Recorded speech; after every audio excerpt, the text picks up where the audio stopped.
할렐루야. 네. 할렐루야. 아멘. 안 나와도 괜찮습니다. 할렐루야. 아멘. 다들 잘 지내셨죠?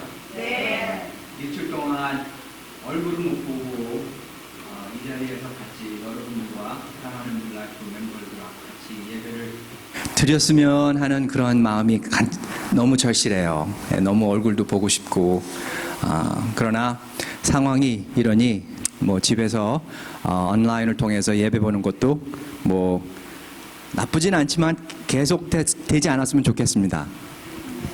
여하튼 우리가 예배 드릴 때 하나님께서 저희한테 바라는 것은 마음의 뜻, 진실, 우리 마음에 있는 것 모든 걸 주님께 드리는 예배를 원하십니다. 그래서 집에서도 그냥 잠옷바람 뭐 그냥 예배 드리다가 아유 나 배고파 뭐 화장실 가야 돼 막 이런 거 하지 마시고 몸과 마음을 뜻을 다하여 주님께 예배 드리는 자세가 됐으면 합니다. 예, 여러 가지 지금 바깥에서 세상에서 일어난 일이 우리가 두려움이 많죠. 우리는 두려워하는 존재인 것 같아요. 베드로가 예수님을 보호하겠다고 자신 있게 얘기했는데 막상 죽음에 달하니까 뭐 했어요? 배신했잖아요. 예, 죽음에서는. 우리가 지금 코로나 바이러스 때문에 두려워서 왜 두려워할까요? 우리가 걸리면은 죽을까봐. 예.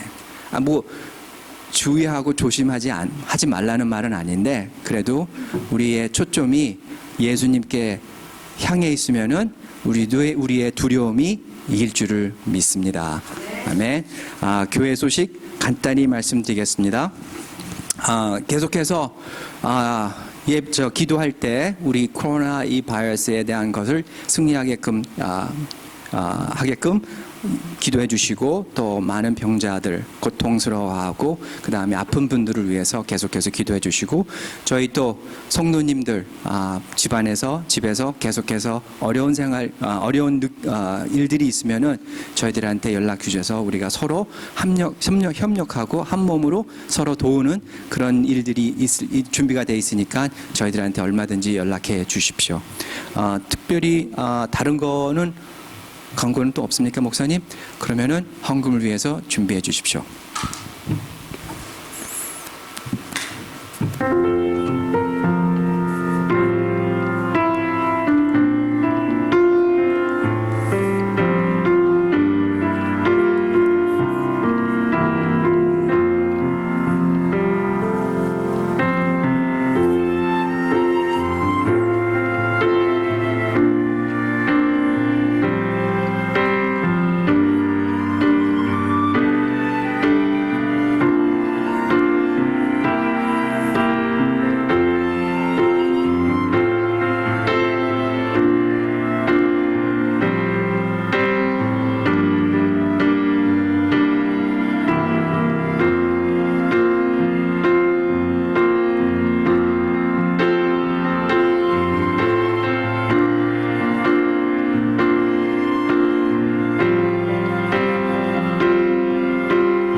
예물을 위해서 제가 잠시 기도하도록 하겠습니다. 기도하시겠습니다.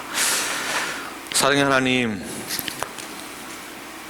전지전능하신 하나님, 우리를 의의 길로 인도해 주실 그 하나님, 그 하나님의 그 은혜와 사랑에 저희들 감사하는 마음으로 오늘 시간 주 앞에 예물을 드리며 나아갑니다. 이 세상에 가득한 이 죄가 이 땅 가운데 만연하여서 우리에게 그 새 생명을 주시고 또한 우리를 하나님의 자녀로 삼아주신 그 은혜에 감사하는 마음으로 주 앞에 예물을 드며 나아갑니다. 들어진 모든 손길 위에 하나님의 축복과 은혜를 더하여 주시옵고 저희들의 모든 삶 가운데에서 이 어려운 가운데 오직 주의 말씀만을 기억하여 인내하며 또한 여호와 일에 순간순간 모든 것을 예배해 놓으신 그 하나님의 은혜를 기억하며 나아가는 저희들 모두가 되게 하여 주시옵소서. 코로나 바이러스의 위기로 전 세계가 공포와 두려움 가운데 처했습니다. 그러나 그럼에도 불구하고 오직 주 예수 그리스도가 나와 함께 하심을 기억하고 또한 경제적인 어려움이 있는 우리 모든 성도들 가운데 자영업을 하며 또한 그 어려움으로 고통받는 우리 성도의 마음 가운데 하나님 함께하여 주셔서 모든 것을 하나님께서 함께 하심을 기억하며 나갈 수 있는, 그리하여 어려운 가운데 형통함으로 이겨낼 수 있는 우리 성도들이 될 수 있도록 인도하여 주시옵소서. 각 가정들을 보살펴 주시옵고 맡겨진 자녀들에게도 우리 자녀들을 잘 양육할 수 있는 지혜도 허락하여 주시옵고 또한 육신의 건강과 영적인 건강도 허락하여 주셔서 이 위기들을 건강하게 그리고 영적으로도 하나님의 은혜의 말씀을 기억하며 나아갈 수 있는 그런 귀한 시간들이 되게 하여 주시옵소서. 또한 이 예물이 사용되는 모든 5대 사역과 5대 비전 가운데 하나님이 허락하신 귀한 그 열매를 맺으며 또한 귀한 곳에 사용되기를 원합니다. 축복하여 주시옵고 30배, 60배, 100배의 결실을 맺을 수 있는 은혜를 허락하여 주시옵소서. 감사하며 예수님의 이름으로 기도드립니다. 아멘. 오늘 말씀은 우리 이종수 선생 나오셔서 오늘 말씀 봉독하도록 하겠습니다.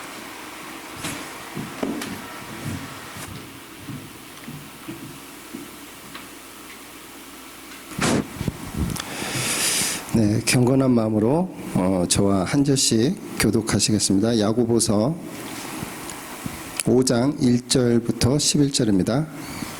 야고보서 5장 1절부터 11절. 들으라 부한자들아, 너희에게 임할 고생으로 말미암아 울고 통곡하라. 너희 재물은 썩었고 너희 옷은 좀 먹었으며 너희 금과 은은 녹슬었으니 이 녹은 너희에게 증거가 되며 불같이 너희 살을 먹으리라. 너희가 말세에 재물을 쌓았도다. 보라, 너희 밭에서 추수한 품꾼에게 주지 아니한 삭이 소리지르며 그 추수한 자는 우는 소리가 만군의 주의 귀를 눌렀으리라. 너희가 땅에서 사치하고 방종하여 살육의 날에 너희 마음을 살찌게 하였도다. 너희는 의인을 정죄하고 죽였으나 그는 너희에게 대항하지 아니하였으니 그러므로 형제들아, 주께서 강림하시기까지 길이 참으라. 보라, 농부가 땅에서 나는 귀한 열매를 바라고 길이 참아 이른 비와 늦은 비를 기다리니 너희도 길이 참고 마음을 굳건하게 하라. 주의 강림이 가까우니라. 형제들아, 서로 원망하지 말라. 그리하여야 심판을 면하리라. 보라, 심판주가 문 밖에서 서 계시니라. 형제들아, 주의 이름으로 많은 선지자들과 고난과 오래 참매 분으로 삼으라. 다 같이 보라, 인내하는 자를 우리가 복되다 하나니 너희가 욥의 인내를 들었고 주께서 주신 결말을 보았거니와 주는 가장 자비하시고 긍휼히 여기시니라. 아멘. 아멘. 우리 잘했는지 이렇게 인사하겠습니다. 서로 인내합시다. 함께 인내합시다. 네. 이 어려운 이 시기에서 여러분 함께 인내하시며 말씀으로 또한 경건함으로 이겨내시는 저 여러분이 되길 간절히 축원합니다. 오늘 이 시간도 온라인 방송을 통하여서 함께 각 가정에서 예배를 드리는 우리 모든 성도님들 끝까지 예배에 집중하여 주시고 신령과 진정으로 주 앞에 나아가시는 여러분들 되길 바랍니다. 오늘 이 시간도 동시 통역으로 우리 김원경 형제님께서 통역이 필요하신 우리 성도님에게는 동시 통역으로 제공하고 있습니다. 잘 참고해 주시길 바랍니다. 오늘 말씀은 야고보서 5장에 관한 내용들입니다. 이 말씀을 통하여서 여러분 함께 은혜를 나누고자 합니다. 하루가 다르게 우리 코로나 바이러스 때문에 많은 그러한 새로운 소식들을 접하고 있습니다. 얼마나 이 세상의 바이러스 때문에 흔들리고 있는지 모릅니다. 세상의 문화가 얼마나 발전을 했건, 의학기술과 과학기술이 얼마나 발전을 했건, 경제성장이 얼마나 크게 이루어졌건 아무런 상관없이 모든 각 영역이 이 바이러스로 근간이 흔들리는 것을 저희들 보게 됩니다. 이때 저희들이 확인할 수 있는 것은 저희들의 믿음도 그동안 어떻게 신앙생활을 했는지 다시 한번 재확인할 수 있는 그런 시간이 되는 것 같기도 합니다. 우리는 믿음의 사람들입니다. 크리스찬입니다. 그리고 다시 태어난 자들입니다. 하늘의 시민권을 가진 자들입니다. 조금만 더 인내하시고 이겨내시길 바랍니다. 어수선할 때, 불안할 때, 그리고 두려움이 있을 때, 그럼에도 불구하고 우리는 말씀에 집중하고 주님께 집중해야 합니다. 저 여러분 모두가 이 시간을 지혜롭게 잘 이겨낼 거라 저는 확신합니다. 그리고 믿고 있습니다. 오늘 5장 말씀을 통해서도 이 말씀을 통하여서 여러분 큰 위로를 받으시고 또한 인내는 어떻게 하는 것인지에 대해서 함께 나누어 보도록 하겠습니다. 5장 1절부터 보게 되면 성경의 저자가 이렇게 첫 시작을 말하고 있습니다. 뭐라고 나와 있습니까? 5장 1절 보게 되면 들으라 라고 시작을 합니다. 이 들으라라는 이 표현은 저희들이 많이 들어본 표현입니다. 이와 비슷한 뜻으로 사도 바울이 자주 사용하는 단어가 있습니다. 어떤 단어이냐 하면 저희들이 몇 주 전에 함께 나눴던 내용들인데요. 내가 너희에게 권하노니, 권한다라는 이 원어의 뜻과 들으라라는 이 원어의 뜻이 비슷합니다. 어떤 뜻이냐면 가장 긴박하면서 중요할 때에 사용하던 단어입니다. 내 말을 들어라, 집중해서 들어라, 정말 중요하다. 그리고 여호와께서도 구약에서 말씀하실 때 이런 표현들을 쓰는 것을 볼 수 있습니다. 긴박하고 경고의 메시지를 전하기 전에 항상 이런 표현을 썼습니다. 들어라 이스라엘, 내 백성들은 들을지어다. 이렇게 시작을 한 것을 볼 수가 있습니다. 자, 이렇게 시작하는 이 표현들은 앞으로 임할 심판과 종말에 대한 경고를 말씀하시기 전에 항상 들어라, 또는 사도 바울은 내가 너에게 권하노니 라는 표현을 쓰는 것입니다. 즉 현재 너희들의 문제는 이러이러하다, 이런 것이 있다. 그래서 내가 너에게 경고하는 거다. 잘 들어봐라. 내가 이 말을 왜 하는지 자세히 들어라. 이것은 긴박한 순간이고 중요한 시점에서 내가 너희들에게 경고하는 것이다. 지금 내가 너희들에게 말하는 내용을 잘 들어라, 이런 뜻이에요. 자, 경고를 받는 자들의 어떠한 자들인지에 대해서 5장 1절 말씀에 나와 있습니다. 자세히 보십시오. 들어라. 그 다음 뭐라고 나와 있습니까? 부한 자들아. 자, 부한 자들은 앞으로 고생하게 될 것이다. 그들은 그 고생으로 인하여서 울고 통곡하게 될 것이다 라고 말씀하고 있습니다. 여기서 부한 자들이란, 또는 부자들이란 누구를 말하는 것일까요? 난 괜찮아, 난 부자가 아니니까 나는 여기 해당이 안 돼, 이렇게 생각하십니까? 네, 여기서 부한 자들이란, 잘 적어보세요. 한번 메모를 하시기 바랍니다. 여기서 부한 자들이란 내가 현재까지 누리고 있는 아주 좋은 환경이 앞으로도 미래에도 끝까지 문제없이 잘 지내게 될 거야 라고 믿고 있는 자들을 부한 자들이다 라고 보는 것이에요. 지금 내가 가지고 있는 이 모든 부가 미래에도 이 부는 계속 축적될 것이며 나는 아무 문제 생기지 않을 거야. 또 다른 말로는 건강하신 분들은 난 지금 건강해, 나는 아무런 문제가 없어, 미래에도 나는 건강할 거야. 나는 지금 행복해, 그러나 미래에도 나는 더 행복할 거야 라고 믿고 있는 사람들을 부한 자라고 보는 것이에요. 그런데 이러한 부한 자들은 고통으로 인하여서 울게 될 것이고 통곡하게 될 것이다. 들어라 부한 자들아. 자, 부한 자들이란 뜻이 어떤 뜻이, 또 다른 뜻이 담겨져 있는 것일까요? 첫 번째 부한 자들에게 주는 이 메시지는 두 가지의 뜻이 있습니다. 부한 자들에게 첫 번째 주는 이 메시지는 회개를 촉구하는 그런 메시지입니다. 즉 주님을 영접하지 않고서 구원의 확신이 없고서 나 자신이 죄인이 아니라는 것에 대해서 확신을 갖고 있는 사람들, 이러한 사람들이 앞으로도 나는 아무 문제 없을 거야, 예수님이 없어도 나는 괜찮을 거야, 죄를 져도 앞으로 나는 걸리지 않을 거야, 괜찮을 거야. 두 번째는 이 부한 자들에게 주는 메시지 두 번째의 뜻은 심판에 대해서 예언의 말씀을 하고 있는 것입니다. 지금 너가 아무런 문제가 없다고 해서 미래에도 심판이 없는 줄로 아느냐? 지금 죄를 졌는데도 불구하고 걸리지 않았다라고 해서 앞으로도 문제가 없을 거라 생각하느냐? 그러나 너에게 심판이 있을 것이다. 이런 내용이에요.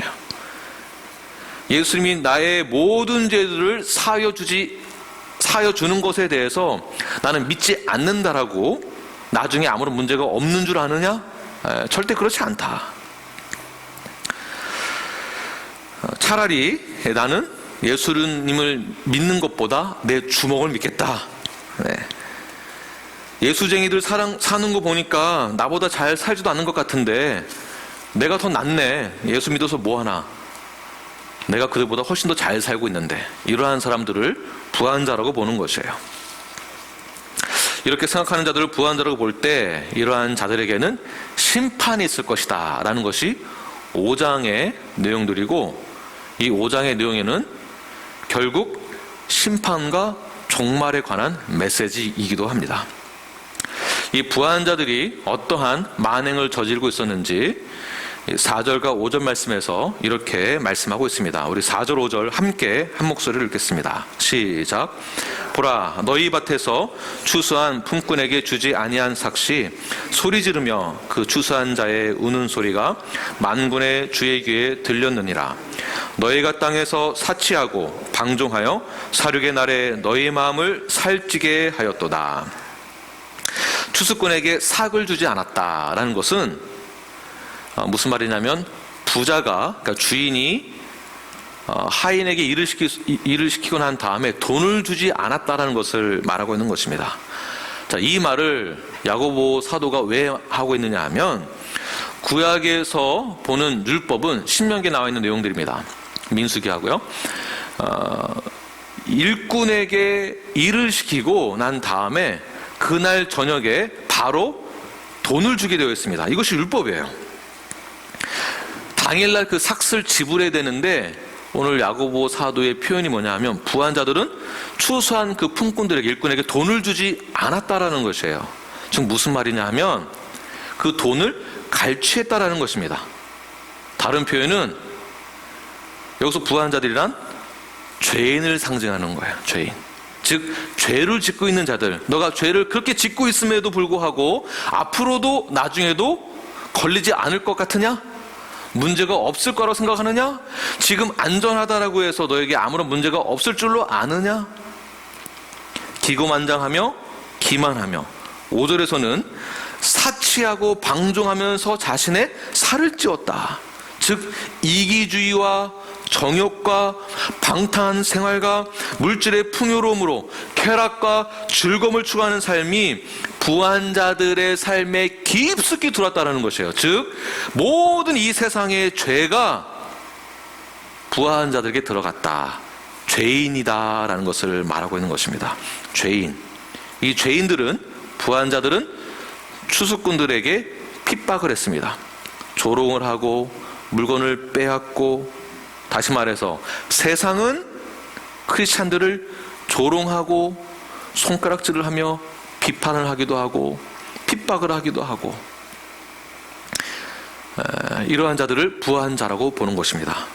반면에 대조되는 그런 또 다른 상황이 생기는데요. 본문 7절에서 보게 되면 부자들과 대조되게 아주 어감이 아주 좋은 그런 말투로, 어투로 표현을 하는 것을 볼 수가 있습니다. 자, 7절 보게 되면 처음에 어떻게 나와 있습니까? 7절에 형제들아. 자, 형제들아.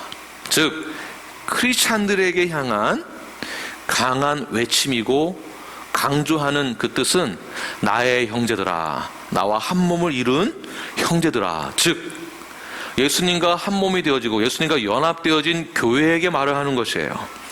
연합되어진 교회, 한 몸을 이룬 교회. 사랑하는 형제여, 사랑하는 자매여, 나의 형제여.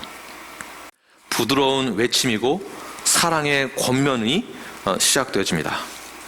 5장 1절에서 들으라 부한자들아, 이 말과 7절에서 형제들아는 완전히 다른 것입니다. 7절 이후의 말씀은 어떤 내용들이냐면 교회를 향하여서, 크리스찬들에게 향하여서 그동안 많이 힘들었지?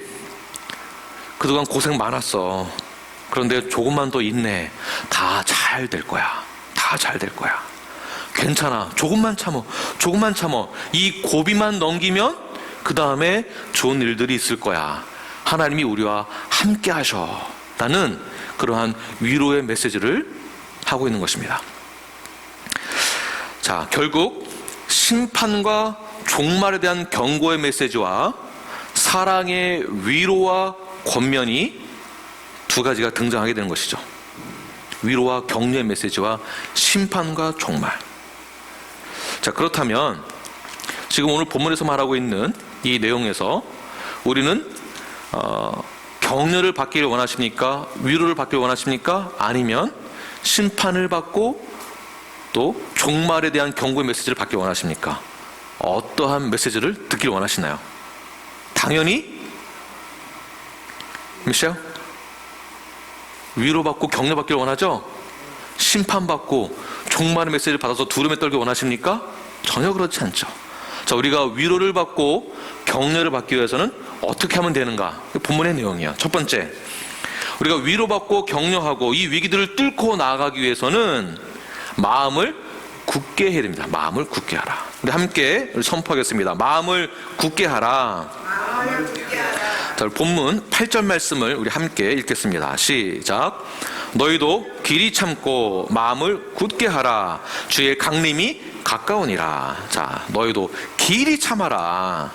마음을 굳게 하라. 즉, 죄인이, 세상이 또는 부한 자가 우리의 노동력을 착취해 가거나 우리를 핍박하거나 우리에게 손가락질을 하거나 우리를 조롱하거나 우리를 비판하거나 한다 할지라도 우리는 인내하고 길이 참고 마음을 굳게 해야 한다는 것이에요. 그런데 세상을 살다 보면 참는다? 이게 참아지는 게 쉽지가 않습니다. 자, 누가 나를 뒤에서 호박씨를 까고 있다. 이걸 내가 알게 되었다. 이러면 여러분들 반응이 어떻게 나오나요? 보통 대부분은 아니 누가 나한테 그런 말을 해? 이렇게 나올 거예요. 쉽지가 않습니다. 특히 요즘 이 시대에서는 부당한, 불의한 대우를 당하면 이거 그냥 넘어갈 수가 없죠. 왜 나한테는 이렇게, 저 사람한테는 잘해주면서 왜 나한테는 이렇게 대해줘? 부당한 대우를 받으면 이거 참지 못합니다. 저희가 말씀대로 살아가고 그리고 성경대로 살아가며 순종하고 그리고 겸손하며 그리고 정직하게 세상에서도 일을 하려고 하는데 계속 우리를 핍박하는 회사에서의 한 동료들이 있다고 한다면 너무 힘들죠. 이때 우리는 어떻게 해야 되겠습니까? 그럼에도 불구하고 길이 참고 마음을 굳게 하는 것이에요. 길이 참지 못하고 마음을 굳게 하지 못하면 어떠한 반응이 나오는가? 나도 똑같이 된다라는 것이에요. 두고 봐. 나도 내가 그 자리에 올라서게 되면 나도 그렇게 해주겠어. 또는 누군가가 나를 부당하게 대우하지 않도록 하기 위해, 나를 방어하기 위해서 나 자신을 계속 업그레이드 시키는 것이죠. 물론 좋은 뜻도 있겠지만 다른 한쪽으로는 두고 봐.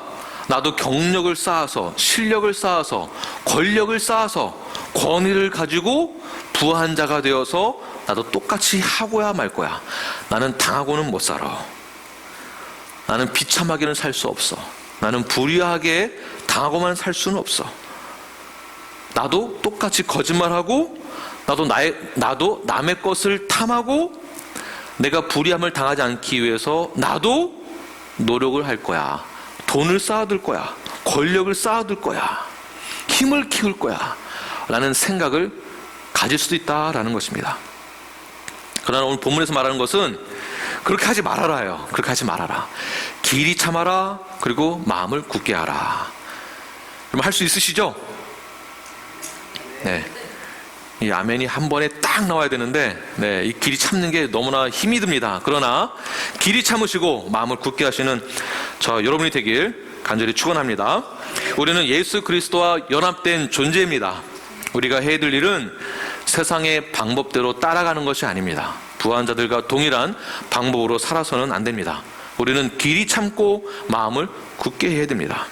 우리는 확실한 신앙에 온전히 서서 핍박이 있다 할지라도, 불의함이 있다 할지라도 인내할 뿐만 아니라 흔들리지 아니하는 내적인 건강한 자세가 필요합니다.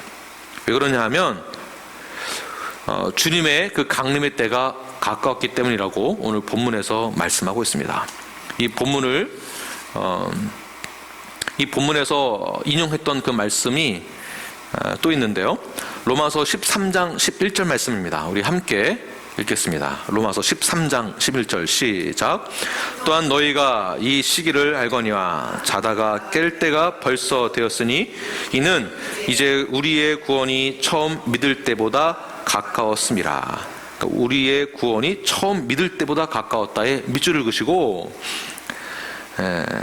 이 시기를 알거니와, 이 시기가 날짜가 언제다 이것을 안다는 것이 아니라 이 시기를 어떻게 알고 있다는 거냐 하면 내가 처음 믿을 때보다 강림의 그때가 점점 가까우고 있다는 것을 알고 있다는 것을 말하고 있는 것이에요.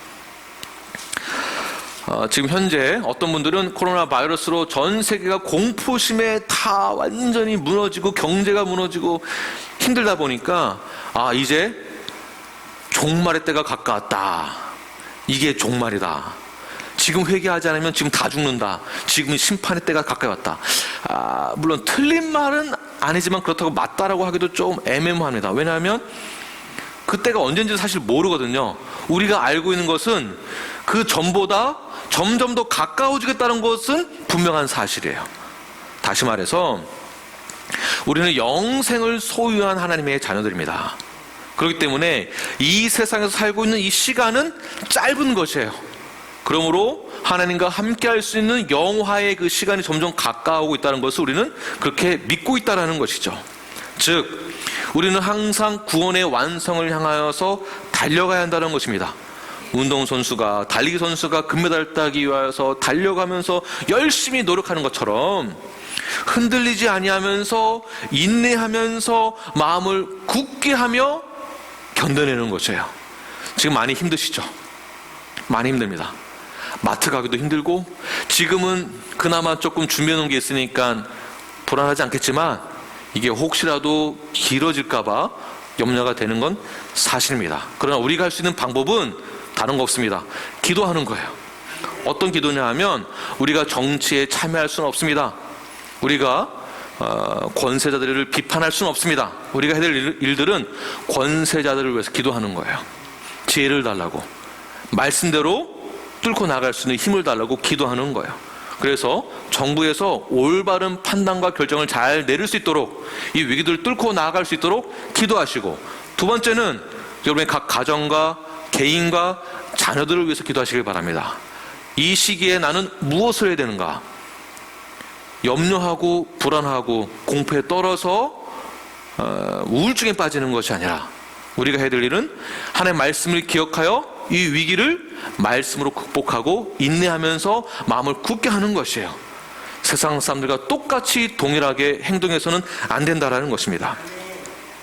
마음을 굳게 하는 것이 불가능할 것 같지만 전혀 그렇지 않습니다. 오늘 본문에서 말하고 있는 것은 결국 이른 비와 늦은 비로 인내가 더해지면 반드시 열매가 맺어진다는 사실이에요.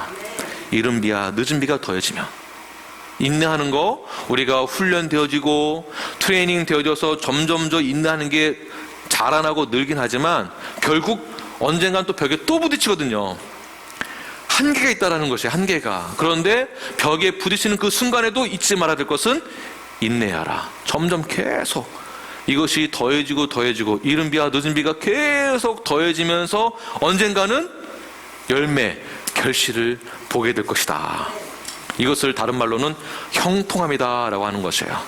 형통함이란 나에게 위기가 아예 없을 것이다, 축복만 임하게 될 것이다 라는 것이 아니라 어려움이 있어도 뚫고 나갈 수 있는 힘이 있다는 것이 바로 형통함입니다. 이러한 형통함의 비밀을 깨달아 나가시는 그 비밀은 인내하고 마음 길이 참고 인내하면서 마음을 굳게 다지시는 저와 여러분이 되길 간절히 축원합니다. 두 번째는 부한자처럼 되지 않으려면 어떻게 해야 되는가? 인내하기 위해서는 또 다른 그러한 본문에서 말하는 또 다른 방법이 있습니다. 두 번째는 원망하지 않는 것입니다. 오늘 본문 야고보서 5장 9절 말씀을 우리 함께 읽겠습니다. 9절 시작. 형제 서로 원망하지 말라. 그리하여야 심판을 면하리라. 보라, 심판주가 문 밖에 서 계시니라. 아멘. 자, 원망하지 말아야만 주의 심판을 피할 수 있게 됩니다. 자, 원망하지 마십시오. 네, 아멘 하시기 바랍니다. 아멘. 네. 우리의 인생이 잘 풀리고 또 형통한 삶이 되려면 인내해야 됩니다. 그리고 두 번째는 원망하지 말아야 됩니다.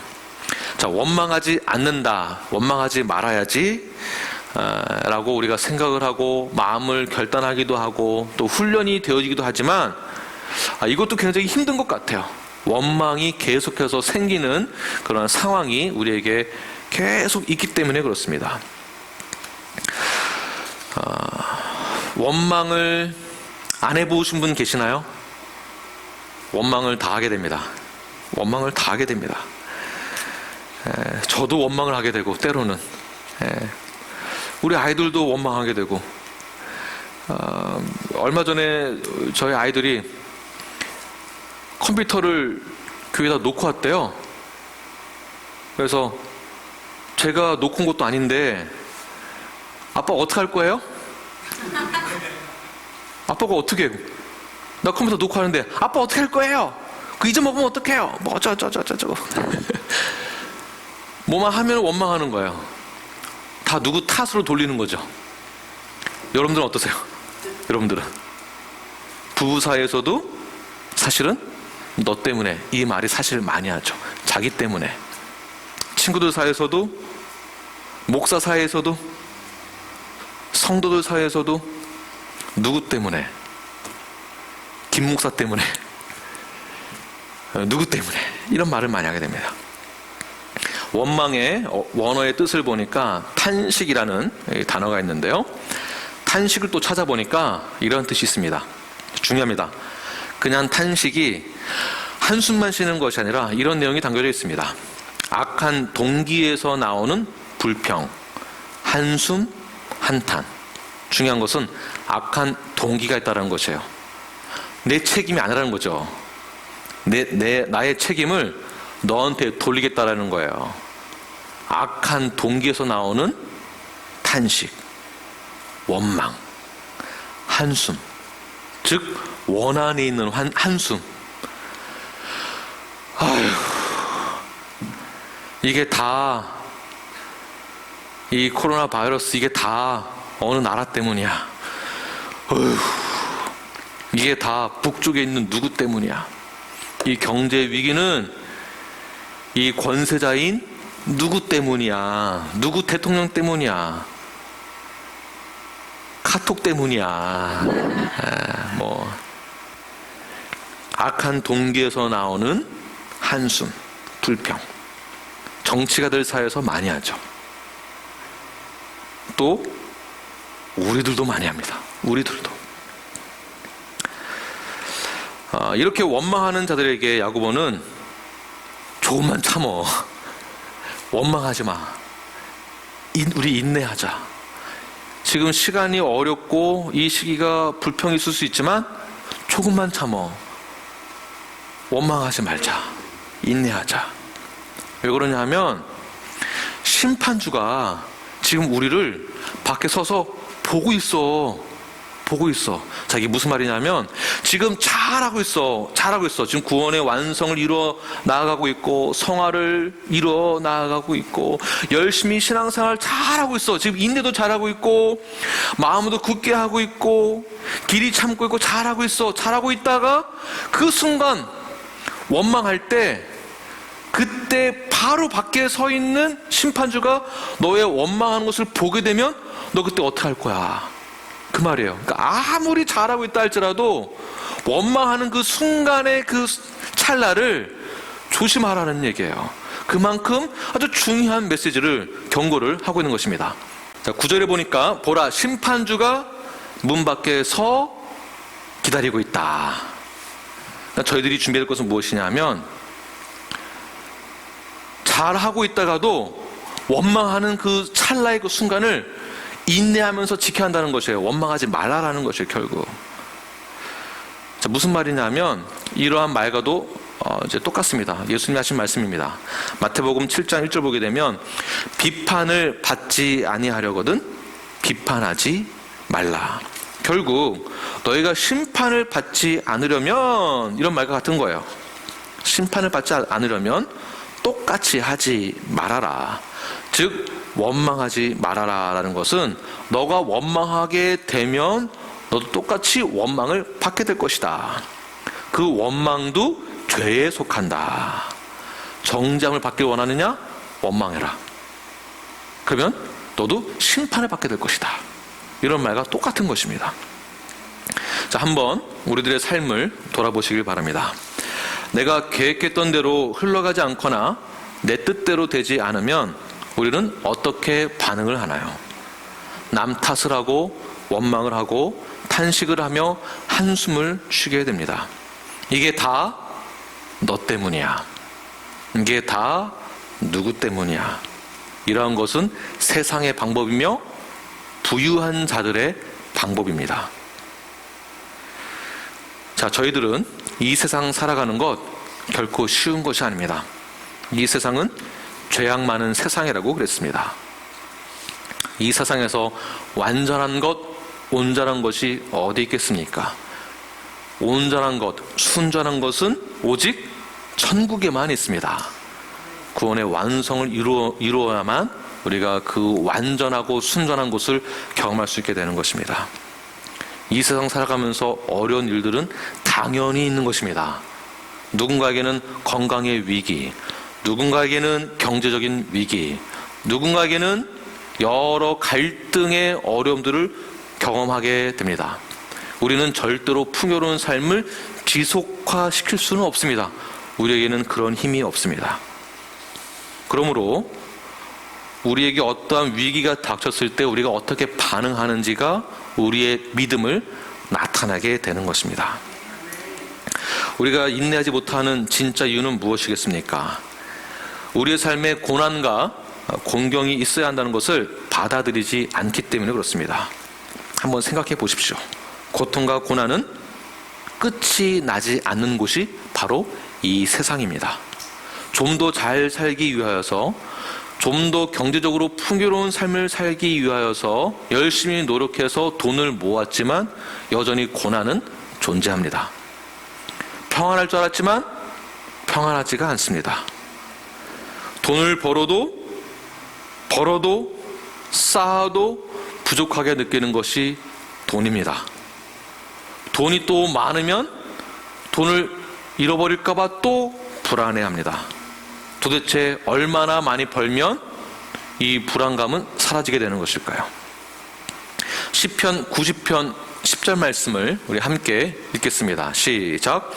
우리의 연수가 70이요 강건하면 80이라도 그 연수의 자랑은 수고와 슬픔뿐이요 신속히 가니 우리가 날아가니다. 인생은 뭐라고 했습니까? 수고와 슬픔이다. 이 세상에서는 수고와 슬픔뿐이에요. 그러나 우리에게는 소망이 있습니다. 그 소망은 천국에 대한 소망이죠. 그러므로 이 세상 살아갈 때 수고와 슬픔이 있는 것은 당연하다라는 것이에요. 그러므로 원망할 일이 많긴 하지만 원망을 하지 말아야 된다. 이런 것이 부유한 자가 되지 않는 것이다 라는 것입니다. 그런데 이것을 알고 있음에도 불구하고 왜 우리는 남을 비난하며 비판하며 원망하며 살아가는 것일까요? 비난하고 원망하고 비판하면 내 마음이 풀어집니까? 괜찮아지나요? 전혀 그렇지가 않죠. 그런데 이상하게도 우리는 이걸 끊을 수가 없어요. 그러시죠? 이걸 끊을 수가 없어. 이것도 중독이에요. 이것도 죄라는 뜻입니다. 죄. 끊어지지가 않습니다. 자, 왜 그러는가? 바로 사탄이 우리를 서로가 서로에게 용서하지 못하고 인내하지 못하고 위로하지 못하게 만들기 위하여서 원망이라는 도구를 사용합니다. 계속해서 서로가 서로에게 원망하도록 계속 작업을 합니다. 비난해서 넘어뜨리고자 최선을 다하는 것이 사탄의 일입니다. 목숨을 바쳐서더라도 남을 원망하게 만드는 것이 사탄입니다. 부부지간에도 형제지간에도 자매지간에도 사탄은 일을 합니다. 우리가 주님 앞에서 인정받을 수 있는 것 무엇이겠습니까? 그럼에도 불구하고 끝까지 인내하면서 마음을 굳게 하면서 원망하지 않는 것이에요. 언제까지? 주님 다시 오실 때까지. 그때까지 우리는 인내하면서 인정받는 그날을 위하여서 준비가 되어져야 됩니다.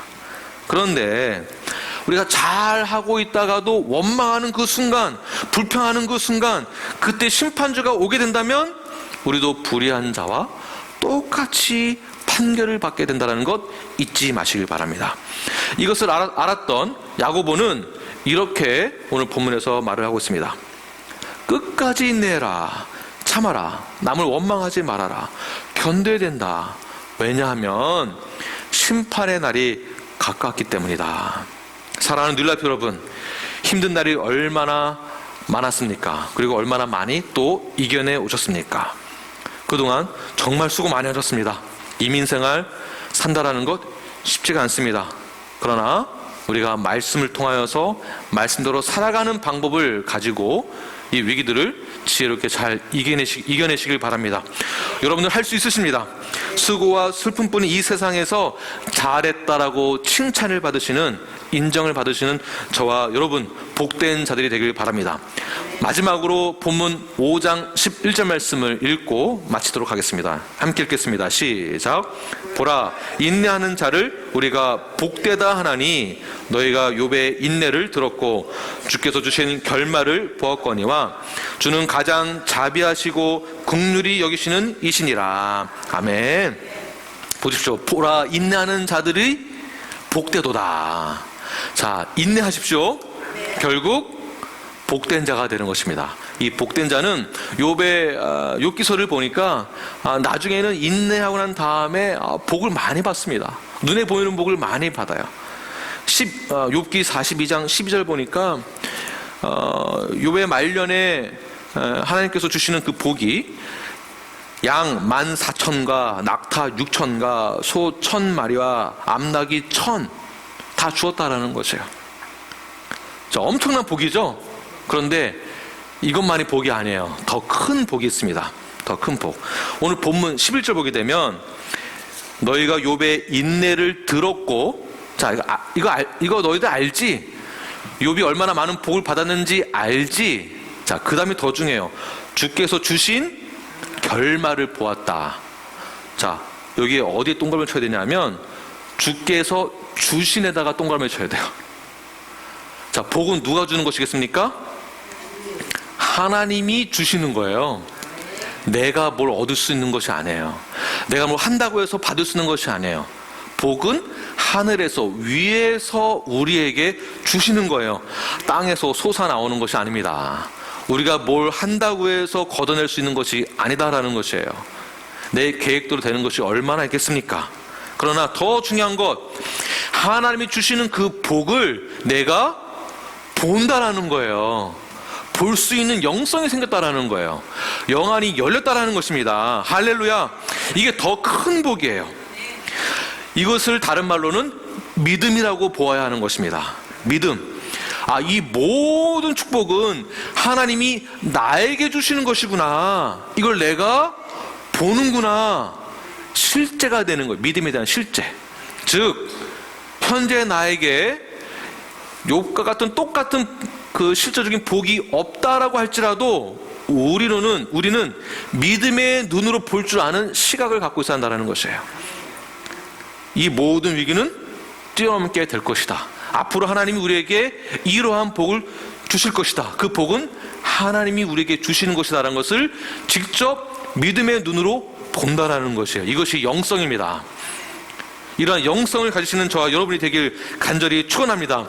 이러한 영성은 원망하지 않게 되는 것이고, 이러한 영성은 우리가 끝까지 인내하며 견디며 마음을 굳게 할 수 있는 그런 영성이 되는 것입니다. 이러한 영성을 갖는 자들은 무엇을 보는가? 하나님이 나를 기다려주고 계시구나. 이러한 영성을 가진 자들은 이런 것을 생각합니다. 하나님이, 예수 그리스도가, 성령님이 나를 위하여서 기도해 주시는구나, 나를 사랑해 주시는구나, 이런 것을 우리는 믿음의 시선으로 바라보게 되는 것이죠. 이것이 바로 인내에 대한 축복의 결과이고 열매이고, 끝까지 원망하지 않고 참고 견뎌냈을 때 얻게 되는 열매가 되는 것입니다. 이러한 영성의 축복을 누리며 나아가시는, 그리하여서 이 코로나 바이러스의 위기를 기쁘고 즐겁게 뛰어넘어가는 거예요. 이제 곧 있으면 부활주일 이제 2주 남았습니다. 제가 기도하고 있는 것은 부활주일 때 저희가 온 식구가 다 모이는 거예요. 어떻게 될지 모르지만 그렇게 기도하고 있습니다. 행여나 더 심각한 상황이 발생돼 가지고 모이지 못할 경우에는 또 다른 방법을 한번 찾아보겠습니다. 드라이브인 월십 서비스를 드리겠습니다. 저희 땅이 얼마나 넓어요. 친구들 다 데리고 오세요. 저희 주차장에서 각자 차에서 예배 드리세요. 제가 라디오 주파수를 다 맞춰놓겠습니다. 트랜스미터를 준비해놨습니다. 제가 라디오 방송을 하겠습니다. 앞에 나와서 찬양하고 말씀 선포하고 부활하신 예수 그리스도를 증거하며 선포하는 거룩한 시간이 되기를 원합니다. 그날을 기대하시고 소망을 가지고 현재의 고난, 두려움 다 이겨내십시오. 인내하십시오. 기쁨을 가지시고 소망을 가지시는 뉴라이프가 되길 간절히 축원합니다. 아멘. 기도하겠습니다.